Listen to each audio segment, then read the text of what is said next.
Fellow hikers, welcome to Meadow Adventure Book expansion. This big Meadow expansion introduces 6 new hike scenarios that can be played individually or combined as a campaign, the hiking mode. The major addition of this expansion is the Adventure Book.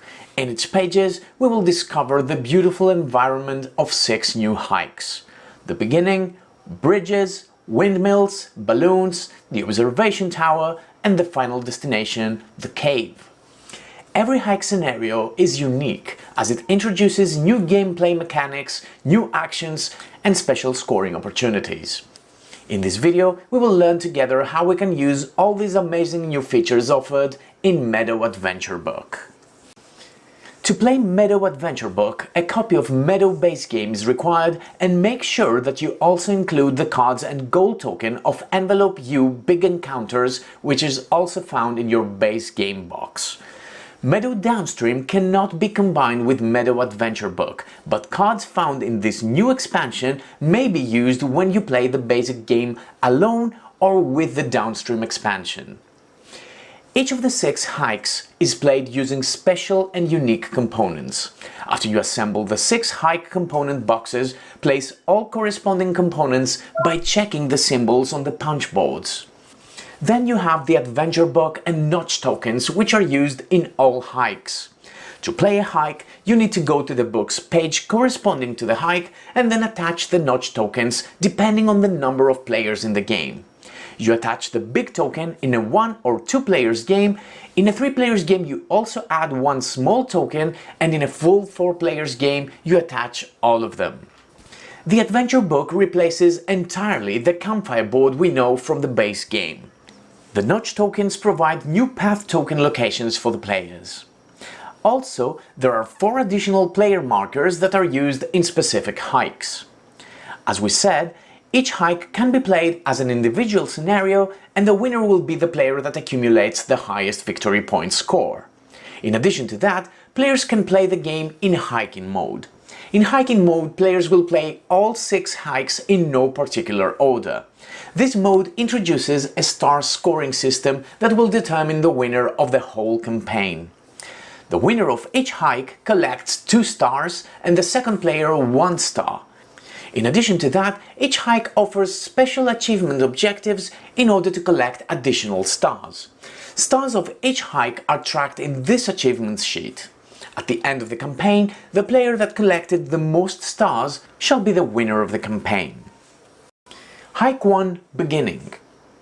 In the first hike, players observe the sky and interact with the weather elements. In all hikes, you start by following steps 1 to 4 of the base game setup. This involves setting up the main board. Open the Adventure Book to the appropriate page, add the appropriate notches tokens, and place the round marker in the leftmost umbrella space. Shuffle all gold tokens from the base game and randomly fill all of these spaces on the book. Remaining tokens will not be used. Divide the weather cards to sunny and rainy cards, shuffle each deck and place the decks next to the book. Sunny cards on the left, rainy cards on the right. Then place 2 cards from each deck on the designated spaces on the book, facing upwards. Place weather tokens in player colors in the starting spaces of sun and rain tracks. Place the weather indicators, the die, and the various special tokens next to the book. All players take all normal player components from the base game. In this hike, players get an additional 5-value bonus token. The player last soaked by rain gains the first player token and will start the game. At the start of every round, you roll the die to determine the position of the 2 weather tokens on the main board. You make 1 roll for the sun token first and place it as indicated by this diagram on the book. For example, with this result, I should place the token in this notch. Then you repeat the process for the rain token. Important, if you get the same result, you must re-roll until you get a different one.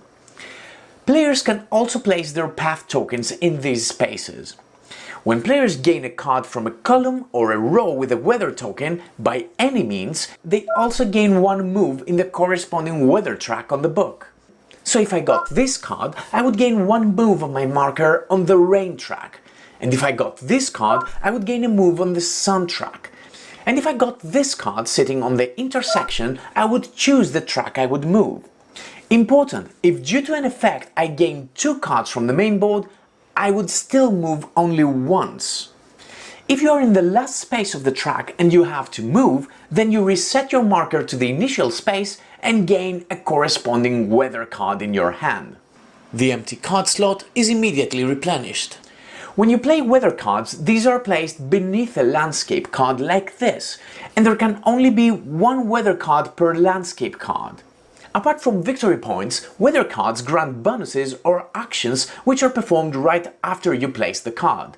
Some of these bonus actions are new, so let's check them out together. By performing this action, you take the corresponding ground token from the supply and place it on one of your ground cards. Now this card is treated as if it includes this ground type as well.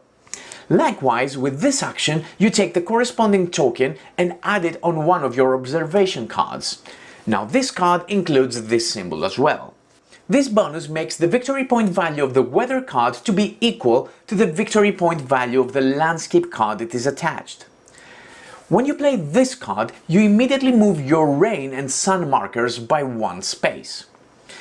Finally, this one is a placement requirement. You can only place this card on a landscape card that does not have a discovery card yet. After you place the card, no discovery card can be placed on this landscape. You can play this weather card just like a discovery card to indicate this. The effect of playing a path token on a book notch is exactly the same as in the base game. You perform the action on the path token and you may fulfill 1 goal. Goal tokens form pairs in the middle of the book. If after you place a path token you have the symbols of such a pair visible in your meadow and/or surroundings area, then you place your lowest value bonus token to the leftmost empty space of the corresponding track. Remember, in this hike you have 4 bonus tokens, so you can fulfill all goals once. All hikes also have 1 common space in the book that may accommodate any number of path tokens. The effects of placing a path token there varies depending on the hike. In this hike, the effect is to place 1 card in your meadow or surroundings area, and you may also fulfill a goal. All hikes in Meadow Adventure Book last for 6 rounds regardless of the player count, and after the 3rd round you replace the south deck holder with a north deck holder and discard all cards from the main board and refill it with new cards as normal. When the game ends, players calculate their score as normal, and in this hike they also add the victory point value of their markers in the weather tracks. For example, the red player will score another 3 points. The player with the most victory points wins, and if there is a tie, all tied players share their victory. If you play in hiking mode, then apart from the stars awarded for the first 2 places, you can also accomplish the following 2 achievements. You gain 1 star if you have at least one of your bonus markers in the first space of a goal track. Here, the blue and the yellow players will gain 1 star. You also gain 1 star if you have played at least 1 sunny and 1 rainy card in your tableau. Hike 2. Bridges. In hike bridges, players split their meadow and surroundings areas between the 2 sides of a bridge.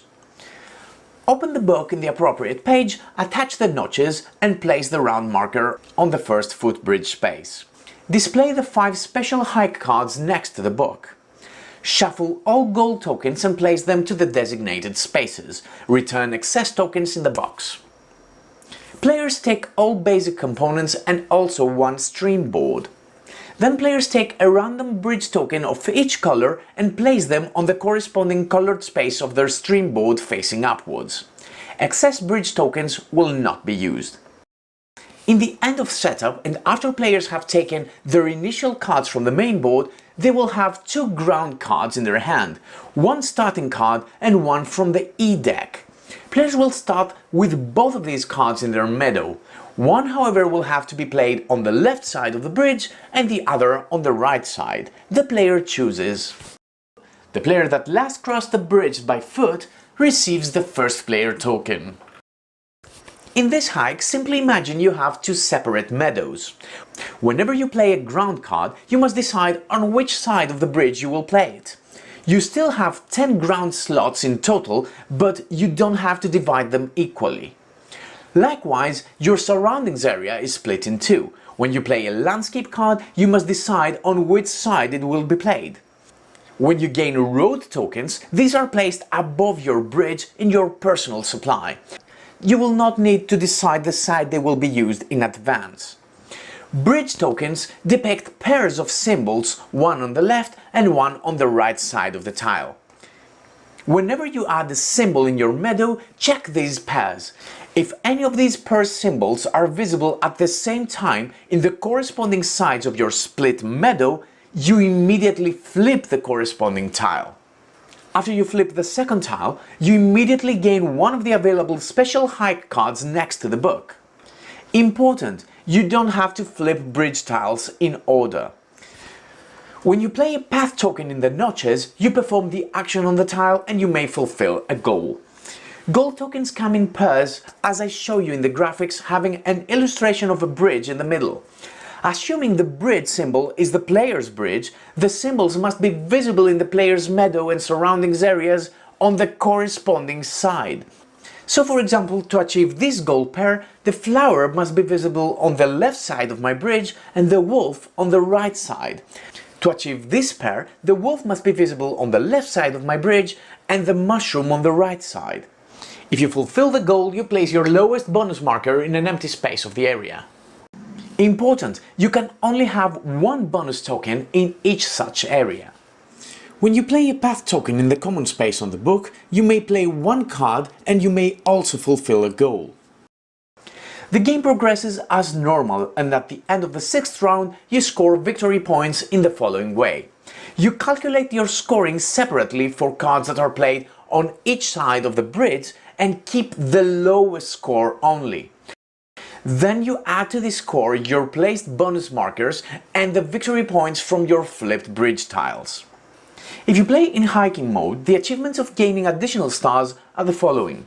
You gain 1 star if you have placed at least 2 of your bonus tokens, and you also gain 1 star if you have all of these symbols visible in your meadow area at the end of the hike. Hike 3. Windmills. In this hike, players are hiking across the tulip fields, trying to rotate their windmills to gain victory points and extra bonuses. Open the book in the appropriate page, attach the notches and place the round marker on the first tulip space on the round track.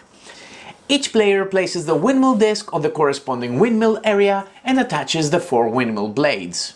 Then the disc must be rotated so that the 0 value is visible through this little hole. There are also 5 special hike cards for this hike. Place them next to the board face up. Then distinguish all trail tokens to the 3 types: start, middle and end trails. Start tokens depict a signpost, end trails depict a flag, and middle trails depict a number.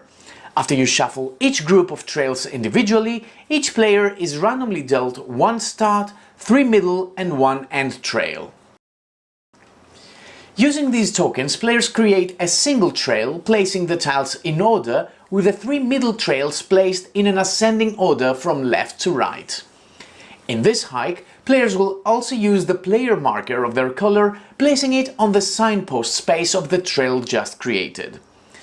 Players also take the rest of their components from the base game, and they will place their initial ground card above their leftmost trail token as far to the left as possible. The player that last gave flowers to someone will take the first turn. In this hike, you always play new ground cards in a sequence from left to right above a trail token. Note that every trail token hosts 2 ground card slots. Trail tokens also depict meadow symbols, forming a track for your player marker to move. Whenever you play a card in your meadow, this will be played in a column above one of your trail tokens. If the symbol on the new played card also appears on this specific trail, then you may move your player token to that exact space. Important, your marker can only be moved to the right and never to the left. Also, if you gain a special action to play 2 cards, you will move your player marker once, even if the placements would normally allow you to move twice. So if I could play another card and I played it here, I would not be able to move again because I moved the pawn in the first placement. I could, however, choose to move my marker with my second placement and move my marker straight to this space. Whenever your player marker moves, you rotate your windmill to the next space. You always rotate once, regardless how many trail spaces were skipped from the movement. If your marker reaches the last space of the trail, then you can no longer move it. Your windmill also has 4 blades depicting bonus actions. Whenever your marker passes from one trail token to another, you choose one of the blades, perform the bonus immediately, and then you flip the blade to the other side. Only one of the blades will be flipped even if you pass through multiple trail tokens in one move. Blade bonus actions are similar to regular bonuses in the base game. However, with this one in particular, you gain one of the special hike cards next to the book. In this hike, there are no gold tokens. Placing a path token in one of the book's notches, you only trigger the action depicted on the token. And using the common space only enables you to play one card from your hand. When the game ends, you calculate your score as normal and you add to that score the value visible through the whole of your windmill. In hiking mode, you gain a star if during the game you have 2 fence symbols visible at the same time in your tableau. You also gain a star if you manage to play one of the special hike cards. Hike 4: Balloons. In this hike, players fly in a hot air balloon. They will be observing the compass to fulfill goals and timely land their balloon to gain extra actions. Open the book in the appropriate page, attach the book notches according to your player count and place the round marker on the topmost balloon of the round track. Place the compass rose on the book so that the dot depicted here points the north. Shuffle the gold tokens and place 3 of them in the designated spaces here. The rest of the tokens will not be used. The book depicts 2 balloon flight tracks. Players use the extra player marker and place it in the starting space of the left track depending on the player count. On the second space if it's a 4 players game, or the bottommost space in all other cases. Next, take the balloon tokens and create 1 set for each player in the game. Each set should include 6 tokens marked with letters A to F. If there are tokens remaining, return them to the box. Players take all their components from the base game as well as one of the balloon sets which they place in their play area with a side depicting the letter facing upwards. The player who saw a hot air balloon most recently takes the starting player token. In this hike, when you place your path token in the book's notches, you perform the token's action, but you may also fulfill a goal and/or fly in the balloon. To see if you are eligible to fulfill a goal, you must check the compass rose. The position of the compass creates pairs of symbols, as I show you here with graphics. Each pair also corresponds to one of the balloon tokens which players receive during setup. So this pair corresponds to the A balloon token, this pair corresponds to token B, and so on and so forth. If the player has a pair of symbols visible in their play area, as well as the corresponding balloon token available with the letters showing, then the player flips the balloon token and will score that many points during scoring. Make note that as the compass will be rotated, the required pairs will change as well, but you know what to expect by consulting this diagram. When you fly the balloon, you move your player pawn 0 to 2 steps upwards depending on the path token you played and the values on this window of the compass. If you play the path token with the same number as the large number in the middle of the window, you gain 2 steps. If the number matches the smaller numbers, you only move once. If your number is not depicted in the window, you cannot move. If you played the token with a question mark, then it depends on which action you chose to copy. So if I played this path token to play 2 cards, then I have played a 4, and based on the compass, I am eligible to move 2 steps on the balloon track. As you move upwards on the left balloon track, you will be reaching spaces that indicate action bonuses. These are similar to action bonuses in the base game, and you may pause the video now to check them out. Important! You never trigger these bonuses when you reach them. These bonuses are triggered when you do a stopover. When you gain steps in the balloon track, you can also do a stopover. You can do a stopover before your first step or after any of your steps. When you do a stopover, you trigger all bonuses reached so far in the first balloon track, and then you move your pawn in the starting space of the second balloon track. If you still have more steps to take, you perform them in the new track. You will only stop over once in the entire hike. So in this example that I gained 2 steps, I can choose to do one of the steps at first, then do a stopover triggering all of these bonuses in any order, then move my marker to the second track and perform my last step starting from there. As you move upwards on the right balloon track, once you reach this space, you will place your 2-value bonus token on one of the balloon spaces. When you reach this space, you place your 3-value token, and when you reach that space, you place your 4-value token. This placement happens immediately when you reach the space. When you use the common space on the book, you may play 1 card, you may fulfill a goal, and you also fly the balloon for 1 step only. At the end of every round, the compass is rotated by 90 degrees. The direction of rotation is determined by the current position of the player or players who is higher on the balloon tracks. Every step on these tracks indicates a clockwise or anti-clockwise direction. Based in our example, the compass should be turned 90 degrees clockwise. When the hike ends, players gain points from their played cards and bonus markers, but also they gain points depicted on their flipped balloon tokens. In hiking mode, you gain a star if you reach the top space of any balloon track, and another star if you manage to flip all your 6 balloon tokens. Hike 5: Observation Tower. In this hike, players will try to create big columns of cards in their meadow area to climb higher in the observation tower and examine nature with their binoculars. Open the book in the appropriate page, attach the required notches and place the round marker in the bottom space of the mini tower round track. Take the horizon tiles and separate them based on their value: 1, 3 and 5 points. Place all 1-value tiles on this space of the tower in the first floor. Then shuffle the other 2 types and create 2 face-down stacks next to the book. Place 2 random 3-value tiles on the 3rd floor and 2 5-value tiles on the 6th floor. Take all gold tokens and randomly use 6 of them on the designated spaces of the 2nd, 3rd and 4th floors. Remaining tokens will not be used. This hike comes with 12 special hike cards. Shuffle them and create a face-down stack next to the book. Then flip the top 4 cards face up. You will also need the 6 special path tokens. Simply place them next to the book.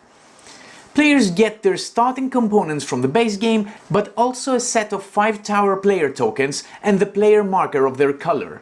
The player who used binoculars most recently gains the first player token for the first round.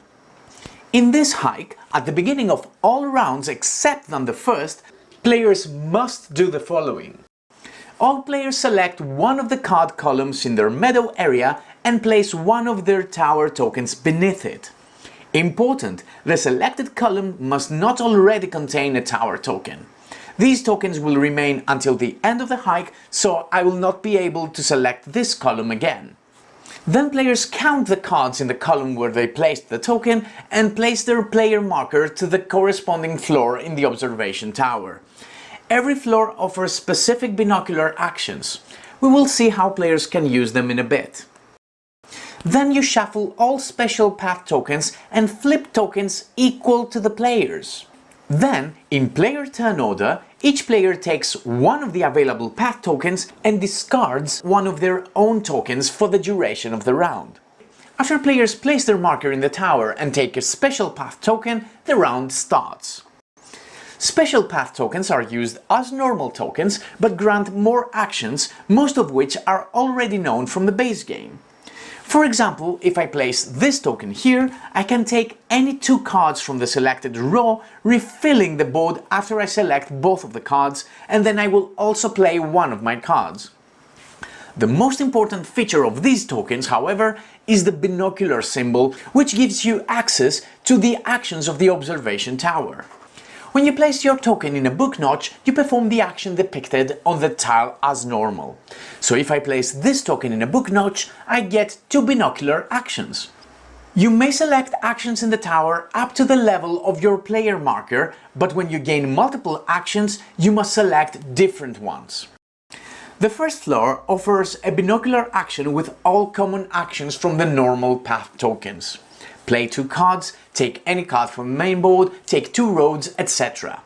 So I could spend an action to gain two roads, but I cannot spend a second binocular action to play two cards because it's still the same binocular action. If you perform any of these three binocular actions, you gain one of the horizon tiles there. If you take a tile from the third or the sixth floor, you must immediately replenish the empty slot with a new tile from the supply. After you gain horizon tiles, you place them in your surroundings area. These require no road nor any card to be attached to in order to be played. These tiles will grant you the depicted amount of victory points, provided that the corresponding symbols on the tiles are visible in your tableau at the end of the game. If not, you gain the lower value indicated by the smaller icons. One value tiles have no requirements. By performing any of these three binocular actions, you can fulfill a goal. If the indicated pair of symbols appears in your tableau, you immediately place the bonus token of the value depicted in the specific binocular action in one of the slots. Finally, with this binocular action, you gain one of the face-up special hike cards next to the board and flip a new card afterwards. And with this action, you gain two of these cards, refilling the spots after you take both cards. When you play a path token in the common space, you simply play one card from your hand.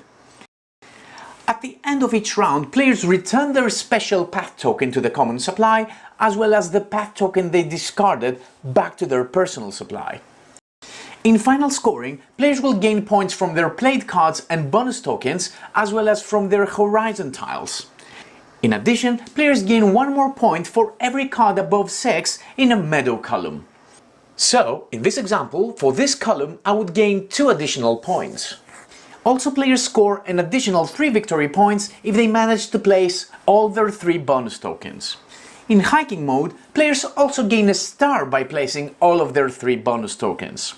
You also gain a star if you manage to create a meadow column with at least 7 cards. Hike 6. The Cave. Finally, players reach the cave entrance.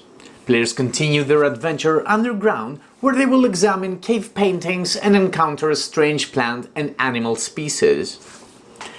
After you open the book in the cave page and attach the appropriate book notches, place the round marker in the top mineral space of the round track. Shuffle all gold tokens from the base game and place 8 of them in the designated spaces on the book. Return the rest to the box. Next, take the cave painting tokens. These depict 5 different designs. You need to create sets of them equal to the number of players. In a 3-player example, you will need 3 such sets. Every set should contain 1 tile of each design. In a 4-player game, you simply use all of the tiles. If there are any excess tiles, these are placed back in the box. After you shuffle all applicable tiles, use them to randomly cover the appropriate spaces on the book based on the player count. In our 3-player example, we will cover all spaces except on the spaces applicable to a 4-player game. This hike comes with 4 special cave hike discovery cards with this back illustration, which should be placed next to the book facing upwards, but there are also another 32 special hike cards that must be mixed to the basic decks. After you separate these cards by type, do the following.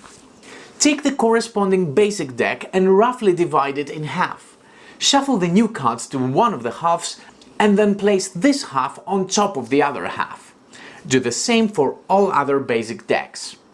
Players take all their components from the basic game as well as the player marker of their color, which is placed in the entrance cave space of the book. The player who held the shovel most recently takes the first player token and starts the game. When you place a token in the book notch, you perform the token's action as normal. In this hike, however, in addition to that, you can also take one painting tile from the book if the two symbols in the row and column of the selected painting appear in your personal tableau. Important, you cannot have more than one painting with the same design. After you gain a painting, you move your player marker to a connected area deeper into the cave.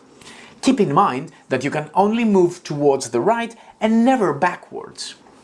All cave areas have special bonuses and actions which are triggered immediately. Most of these are pretty straightforward. If you reach or pass through this area, you will gain 3 victory points at the end of the game, and if you reach this final area, you will gain 6 points instead. When you reach this area, you immediately gain one of the 4 special cave observation cards next to the book. These 4 areas have a slot for a bonus marker. Important! You can only enter such an area if this slot is empty. After you enter, you get to place one of your own bonus markers. Which one depends on how many special high cards you have played in your tableau so far. With less than 4 cards played, you place the 2 value token. With 5 to 6 cards, you place the 3 value token, and with 7 or more cards, the 4 value token. When you play one of your path tokens in the common space, you play 1 card from your hand into your tableau, and you also get a chance to get a painting tile from the book if you can satisfy the symbol requirements as normal.